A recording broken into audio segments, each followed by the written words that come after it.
Kita akan langsung berbincang dengan narasumber kita yang sudah bergabung melalui Zoom. Sudah ada Deputi Bidang Perlindungan Anak Kementerian Perlindungan atau Kementerian Pemberdayaan Perempuan dan Pelindungan Anak atau PPPA, Bapak Nahar, dan Komisioner KPAI Jasra Putra. Halo, selamat siang Pak Nahar dan Pak Jasra. Selamat siang Mbak Dea. Ya, selamat siang Mbak Dea. Selamat siang Bapak, kita akan terlebih dahulu ke Pak Nahar ini ya. Dari 3 jenis kekerasan anak yang ditemukan oleh Kementerian Bapak, kekerasan seksual pada anak paling tinggi jumlahnya dibandingkan kekerasan jenis verbal atau tadi psikis dengan fisik. Apa yang Anda lihat hal ini, apa latar belakangnya dari fakta ini?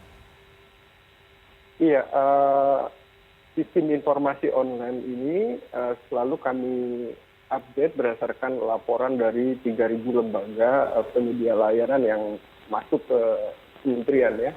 Dari angka itu tentu yang kami bisa baca dari data tersebut adalah soal tahun kejadian dan tahun pelaporan. Jadi ini dua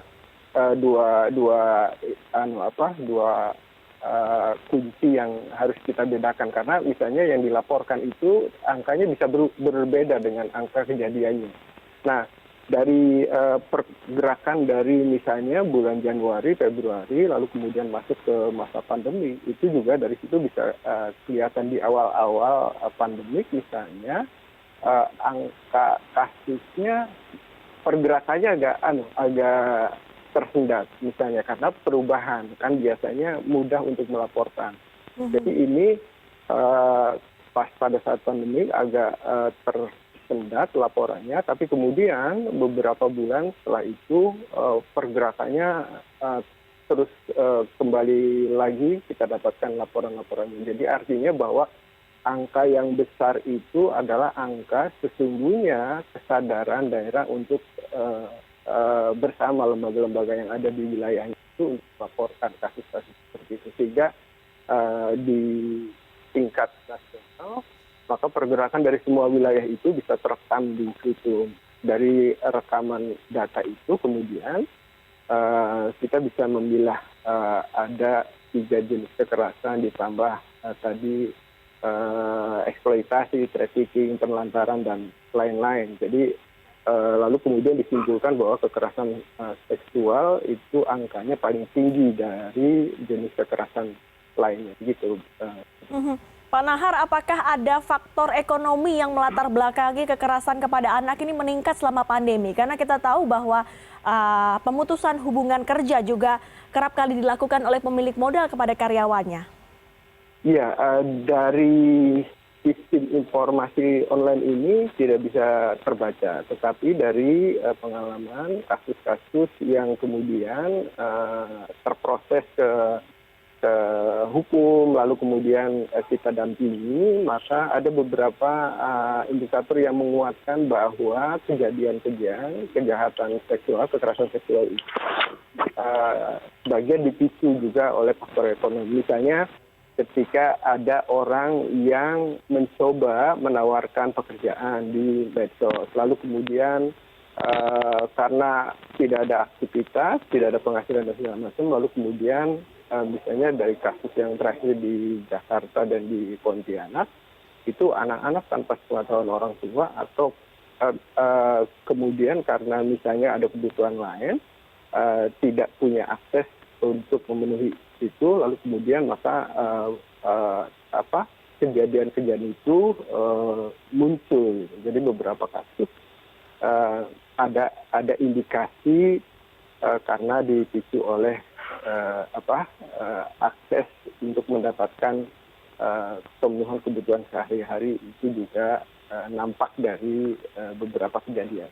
Pak Nahar, kita tahan dulu, kita akan ke Pak Jasra. Pak Jasra, ini Komisi Perlindungan Anak Indonesia juga melakukan survei mengenai kekerasan kepada anak di masa pandemi. Dan hasilnya Pak Jasra, kekerasan fisik seperti dicubit paling banyak dilakukan orang tua, bahkan 60% dilakukan oleh ibunya. Apakah tekanan psikologis yang dialami seorang ibu dalam menghadapi anak sebegitu besar dalam masa pandemi? Ya, Mbak Dea. Pertama, dalam ratas Presiden Januari 9 Januari ya, dan KPPA juga hadir, Bapak Presiden menyampaikan bahwa data kekerasan terhadap anak ini sebetulnya seperti gunung es. kita yang terlaporkan yang sampaikan oleh Pak Nahar itu tentu data permukaan. Tapi data-data yang sesungguhnya bisa 4 sampai 5 kali lipat dari data itu. Itu yang pertama. Nah lalu yang kedua, sebelum COVID saja situasi seperti itu, apalagi ini dalam situasi COVID gitu. Tentu situasi COVID, anak yang dalam situasi tetap berada dari rumah, beraktivitas dari rumah, maka Komisi Perlindungan Anak Indonesia di bulan Januari kemarin mencoba mensurvei respondennya 34 provinsi, kemudian anak mengisi usia 10 sampai 18 tahun itu sekitar 25.000 responden dan 14.000 orang tuanya. Dan kita temukan data yang cukup mengagetkan gitu. Pertama, hampir 70% anak-anak kita itu mengalami kekerasan fisik maupun psikis gitu. Dan mohon maaf, itu pelakunya adalah ibu, hampir 70%. Dan tentu harus kita tafsirkan lebih jauh, tentu peran ganda ibu yang sangat luar biasa, peran-peran domestik yang luar biasa, tentu mempengaruhi dampak psikis orang tua. Dan termasuk juga di dalam data itu kita temukan hanya 30% orang tua mengetahui atau terlatih bagaimana cara mengasuh anak. Sisanya itu sangat minim sekali. Tentu konsistensi pengetahuan dan keterampilan mengasuh anak akan berdampak kepada situasi-situasi kekerasan yang terus berlangsung di rumah. Nah, oleh sebab itu tentu ini data-data yang ribuan yang muncul ini baik dari KPPA, dari lembaga lain dan termasuk KPAI, tentu harus dilakukan gerakan-gerakan yang luar biasa.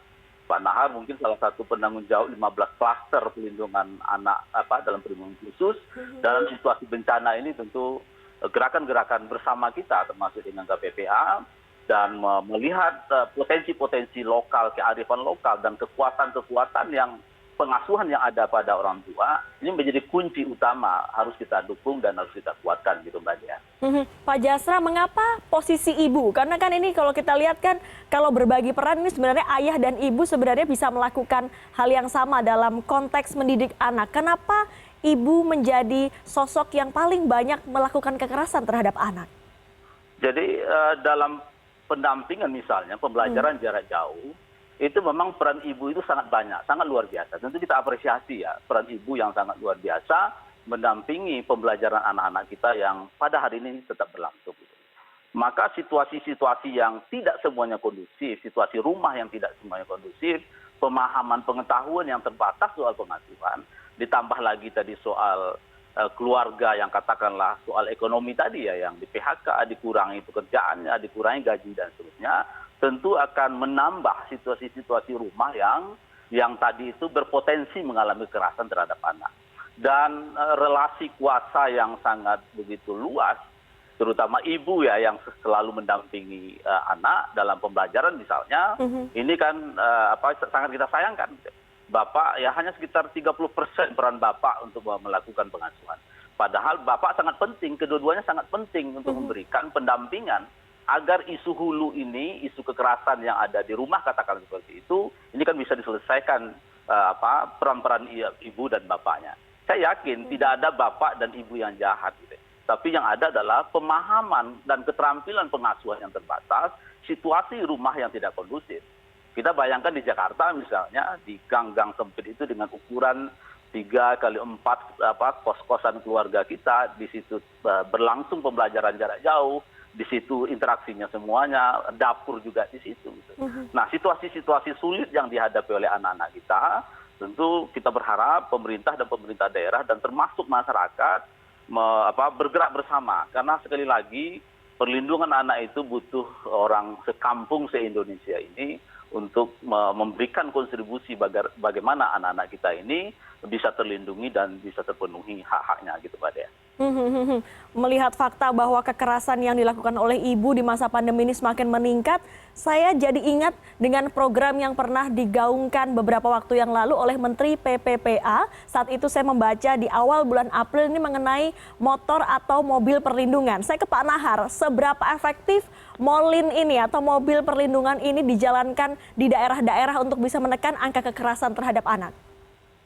Iya, itu salah satu upaya yang misalnya kami lakukan. Itu dari satu kementerian aja ya. Ada beberapa kementerian juga yang melakukan. Tapi ketika bicara soal Molin itu, sesungguhnya itu satu paket dengan program-program lainnya. Jadi Molintolim itu adalah kendaraan untuk perlindungan perempuan dan anak. Di awal pandemi ini menjadi sangat efektif dari daerah yang sudah memiliki ini bergerak untuk menginformasikan tentang upaya-upaya pencegahan, misalnya soal bagaimana harus mematuhi protokol, rajin mencuci tangan, pakai masker, lalu kemudian jaga jarak dan lain-lain untuk tetap di rumah. Jadi di awal-awal itu kendaraan ini berkeliling. Nah, tentu mobilitas ini menjadi semakin dirasakan ketika misalnya ada beberapa warga yang misalnya belum memahami tentang misalnya bahaya dari COVID-19. Lalu kemudian juga beberapa program lainnya yang disertakan misalnya beberapa KIE semacam publikasi tertentu tentang bagaimana kita harus mematuhi protokol. Lalu kemudian juga mengaktifasi para aktivis dan relawan di tingkat desa itu kita mengembangkan gerakan bersama jaga keluarga kita berjarak, lalu kemudian juga beberapa protokol yang digagas dengan gugus tugas, misalnya dengan beberapa kementerian dan lembaga yang terkait dengan pelindungan anak, itu juga dibuat, lalu kemudian itu dilaksanakan. Jadi semua perangkat dari program itu dioptimalkan dalam kegiatan-kegiatan yang bisa menyertakan seluruh kekuatan yang dimiliki oleh negara. Bukan hanya pemerintah ya sebagai representasi dari negara, tetapi juga masyarakat melalui lembaga-lembaga lain juga kita dorong libatkan. Maka yang paling penting adalah kalau seandainya partisipasi masyarakatnya bisa aktif memastikan bahwa di lingkungannya juga ikut melakukan upaya pencegahan. Kekerasan dalam masa pandemi ini kan Pak Nahar, ini kemudian seperti efeknya domino, termasuk tadi kita bahas soal kekerasan yang dilakukan orang tua, terutama ibu kepada anak sesuai dengan survei yang pernah dilakukan oleh KPAI. Sejauh ini selain tadi mobil perlindungan, kemudian juga hotline service yang pernah diumumkan juga, apa langkah-langkah dari Kementerian Bapak untuk bisa menekan angka ini? Ya, tadi Bang Jasra mengatakan ibu, orang tua gitu ya.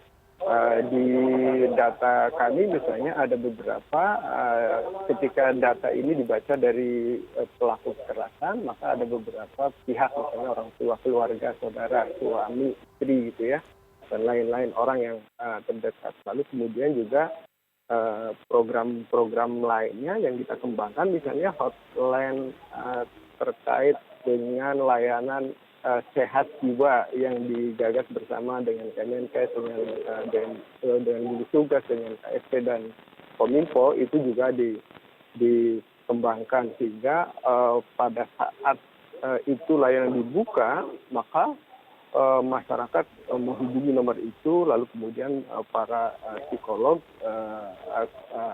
yang bertugas melakukan konseling itu bisa memberikan layanan-layanan by phone gitu ya, by phone. Nah inilah yang kemudian layanan by phone ini perlu juga di-backup oleh layanan-layanan offline, sehingga layanan sejiwa misalnya dihubungkan dengan layanan-layanan offline yang tentu dilaksanakan juga oleh daerah dalam bentuk unit layanan yang sudah tersedia di masing-masing daerah.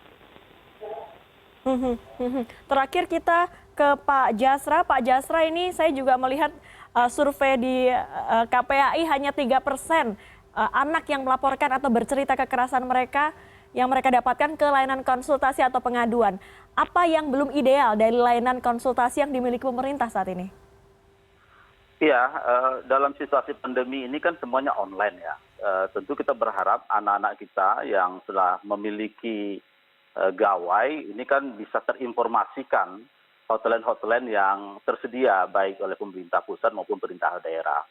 Nah, kemudian yang kedua, kalau kita lihat di survei ini kan ketika anak memperoleh kekerasan kan orang tua dia melaporkan gitu.